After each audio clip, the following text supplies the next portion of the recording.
ministro Edson Fachin, do Supremo Tribunal Federal, decidiu anular todas as sentenças no âmbito da Lava Jato contra o ex-presidente Luiz Inácio Lula da Silva. Bom, claro que a questão foi politizada, até porque o torna elegível para a campanha do próximo ano. Mas a pergunta aqui é ao professor de Direito do ISCA Faculdades, doutor Tiago Trenta, a quem eu já agradeço. Doutor, o que é que vocês, professores de penal, vão fazer para explicar tudo isso? Renata, tudo bom? Tudo bem com você também que nos assiste? Nós temos na Constituição Federal, lá no artigo 5º, que ele fala dos direitos e garantias fundamentais, no inciso 53, um princípio que é chamado do juiz natural. O que esse princípio diz na nossa Constituição? Que ninguém pode ser processado nem sentenciado senão pela autoridade competente. Então, existem regras de organização do sistema judicial para que você seja julgado por uma autoridade que ela é pré-estabelecida em lei. Por que esse princípio existe? Para evitar que o seu juiz do seu caso, ou a autoridade que vai decidir a sua situação, ela seja escolhida por um critério não democrático. Tanto evitando que o indivíduo que está sendo julgado escolha o juiz que vai decidir o seu caso. Então, por exemplo, esse juiz ele é mais favorável à minha defesa. Então eu quero ser julgado aqui, não por aquele outro magistrado. Como também para impedir o próprio Estado de perseguir o cidadão. Então existe sempre um juiz que é delimitado antes por uma regra de organização. E o Código de Processo Penal, lá no artigo 64, inciso 1, ele diz que como consequência da violação desse princípio constitucional, os atos praticados por essa autoridade, no caso do judiciário, por esse juiz incompetente, eles são nulos, ou seja, eles não podem ser aproveitados, eles não produzem efeitos, eles têm que ser refeitos. O próprio Código de Processo Penal ele também estabelece 7 critérios para você identificar quem que é essa autoridade competente. O primeiro deles, e o mais comum, porque os outros eles vão sendo aplicados subsequentemente, ele diz que é o local da consumação da infração. Então, onde se consuma o crime ou a contravenção penal é onde ele deve ser investigado, processado e julgado. E foi com base nessa regra, que é lá do artigo 70, que fala da consumação da infração, que a defesa do Luiz Inácio Lula da Silva, ex-presidente da República, impetrou um habeas corpus. O habeas corpus é um remédio constitucional, que ele busca combater qualquer ameaça ou violação à liberdade de locomoção do indivíduo, dizendo o seguinte: olha, fui condenado por decisão de juízes incompetentes. Que juízes são esses? Os que ocuparam o cargo da 13ª Vara Criminal da Subseção Judiciária de Curitiba, no Paraná. E isso porque o réu, no caso Lula, ele não cometeu crimes em Curitiba. É isso, para a gente conseguir entender melhor, de forma mais ilustrada. Exatamente. O que ele diz? O Supremo, no inquérito 4.130, durante a Operação Lava Jato, ele falou que a competência da 13ª Vara Federal de Curitiba eram os crimes que atingiam a Petrobras S.A., porque a investigação que começou lá no Doleiro, que foi a primeira fase, eram crimes praticados contra o patrimônio da Petrobras. Então, como eu não posso ter um juiz universal, e muitos já criticavam isso no início, que somente a 13ª Vara de Curitiba Federal recebia esses processos, enquanto existem tantos outros juízes pelo Brasil e empresas espalhadas por todo o território, então eu não posso ter esse juiz universal, eu tenho que seguir essa regra. O que diz a defesa do Lula? Os crimes que me foram imputados, eles não têm relação com a Petrobras. O máximo que existe é o grupo OAS, que ele participa, segundo o Ministério Público, de um cartel de empreiteiras. Mas aqueles crimes dos quais eu sou acusado, não há em momento algum nenhuma relação com o patrimônio ou dinheiro da Petrobras. Já o Ministério Público, na sua defesa, ele dizia o contrário. Olha, existe todo um esquema de empreiteiras que atuam por todo o país para lesar empresas públicas. Então, segundo o Ministério Público, existiria uma relação.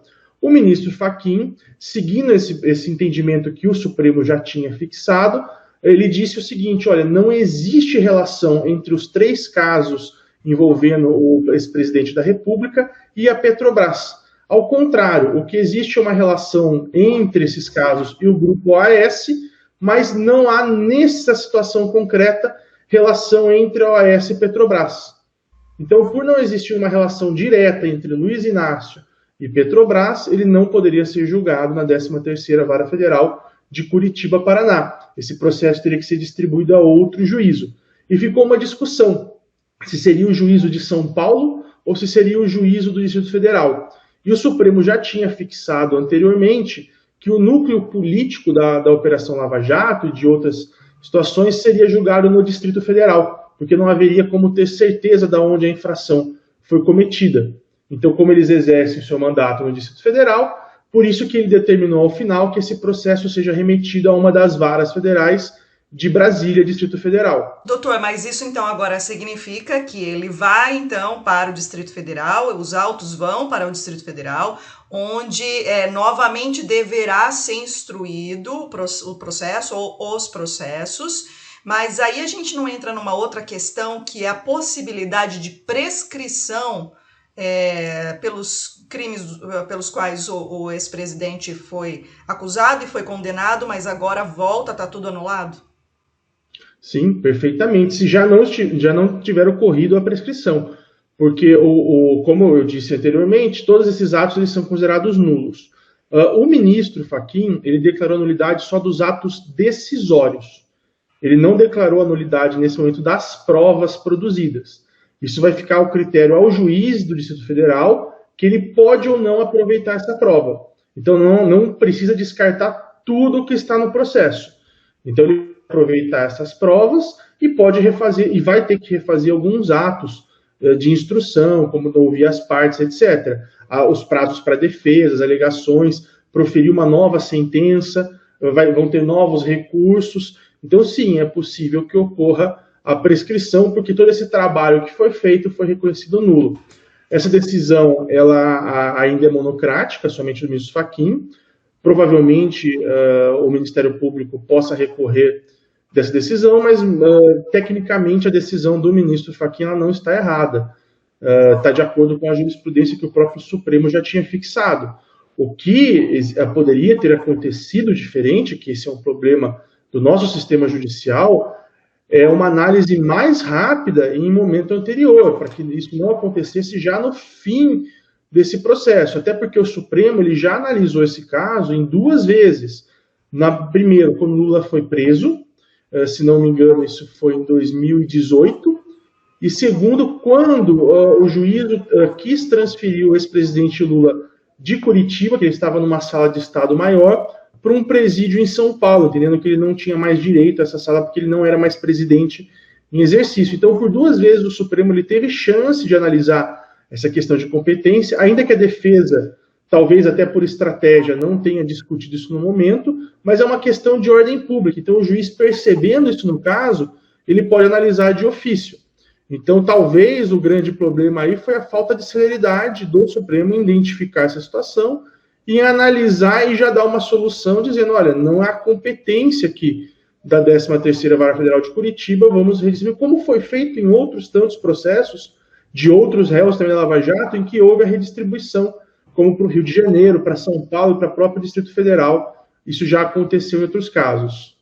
E aí, né, doutor, até para a gente finalizar essa entrevista, a qual eu já agradeço desde já pela contribuição preciosa, é por isso que muitas vezes dá para compreender, né, a sensação de impunidade do povo brasileiro, porque agora anula-se todas as sentenças, a probabilidade de prescrição desses processos, desses crimes, né, pelos quais ele foi acusado, sendo que os próprios juízes, os próprios ministros poderiam já ter visto, então, que havia esse problema de competência e só anos e anos depois é que isso foi acontecer. Bom, doutor, muitíssimo obrigada mais uma vez por sua participação aqui no portal Diário de Justiça e olha, boa sorte para você e para todos os outros professores que vão ter que explicar bastante sobre isso, né, doutor?